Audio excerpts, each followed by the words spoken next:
In a hospital, a major crisis isn't really a matter of if, it's a matter of when. And when it hits, leadership isn't just about managing people or budgets. It's about managing a system that's under an incredible amount of pressure. For anyone who's going to be leading in healthcare, getting this right is, well, it's everything. So let's put ourselves in the shoes of a hospital administrator on a night where everything is about to go very, very wrong.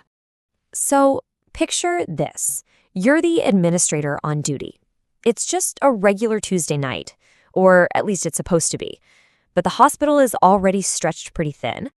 Okay, so it's 8:30 in the evening, the night shift has settled in, and the whole place is buzzing. Maybe a little too much for a Tuesday. Let's look at your ICU, your intensive care unit. It's pushed to the brink. You've got 18 of your 20 beds filled. That's 90% capacity. There is virtually no wiggle room for anything unexpected. And at the same time, your emergency department is so slammed that you've had to go on divert. That means you're telling ambulances to go to other hospitals. For all intents and purposes, your front door is closed.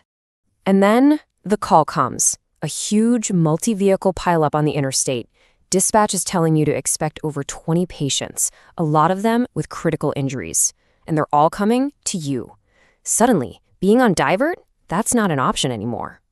At that exact same moment, this high-pitched alarm just slices through the hospital noise. It's the main oxygen pressure alarm. The literal lifeblood for your ventilators, for all your critical care, is failing. So you've got two massive disasters converging at once. One coming at you from the outside, and one from deep inside your own walls. Your team, they're all looking at you. The clock is ticking, loud. You have less than 10 minutes before that first wave of trauma patients hits your doors. So what do you do? Well, in a situation like this, if you don't have a plan, even the best intentions can quickly spiral into total chaos. Let's see what that looks like. Your head of emergency is reacting to the most immediate fire. He's yelling for all available staff to get to the ED, which, makes perfect sense when you've got a flood of trauma patients about to arrive. But then at the same time, your head of critical care is shouting the exact opposite order. Nobody leaves the ICU. Why? Because her patients are on ventilators that are starting to fail. She needs every single person she can get to manually bag patients if the oxygen cuts out completely. You've got two great leaders with two totally valid priorities and absolutely zero coordination. And this is what happens. You have these capable, highly trained professionals who are just paralyzed by the confusion. They're getting conflicting orders from every direction, people are fighting over resources, and you're just burning through precious seconds. And here's the absolute heart of the issue. It doesn't matter if you have the best people and the best equipment. Without a solid system to manage the crisis, the hospital will fail. This isn't about not having enough stuff. It's a fundamental failure of command, of control, and of communication. Okay, so now let's rewind the clock to that first alarm. But this time, let's imagine the hospital has a plan. What changes? It all starts with one person stepping up to establish command.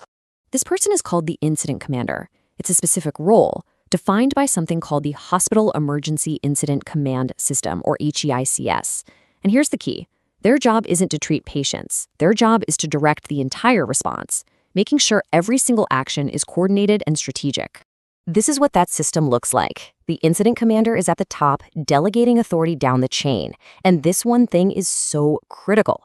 It takes the massive strategic burden off the shoulders of the clinical leaders so they can focus on the clinical problems. You have an operations chief for medical care, a logistics chief for supplies, a planning chief looking at what's next. Everyone knows exactly who they report to. No more conflicting orders because there is only one single clear chain of command.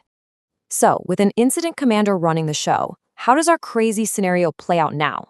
Let's watch the system actually work. The second that alert comes in, the incident commander gets on the PA system and activates the hospital's disaster code. A pre-planned command center becomes the brain of the operation. A triage area is immediately deployed outside the ED to sort the incoming patients.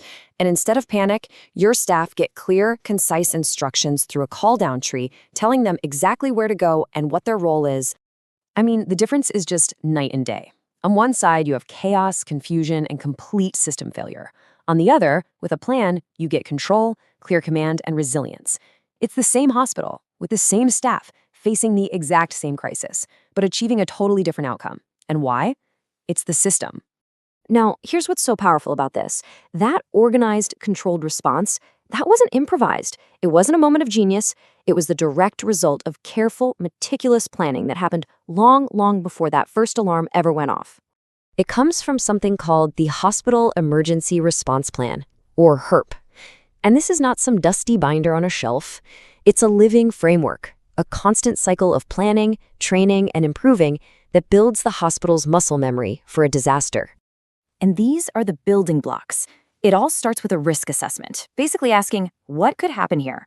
From there, you build the command structure, you write out clear policies for every scenario, you plan for resources, and this is the big one. You run constant training and drills.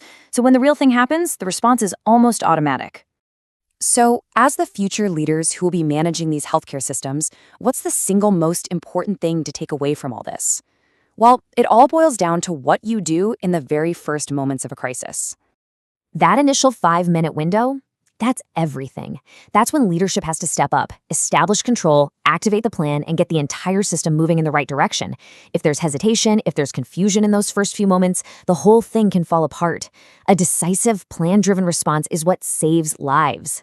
So I'll just leave you with this question. As you move on in your careers, you're going to be the ones building, running, and leading these systems. When that call comes, and believe me, it will come, will you be ready?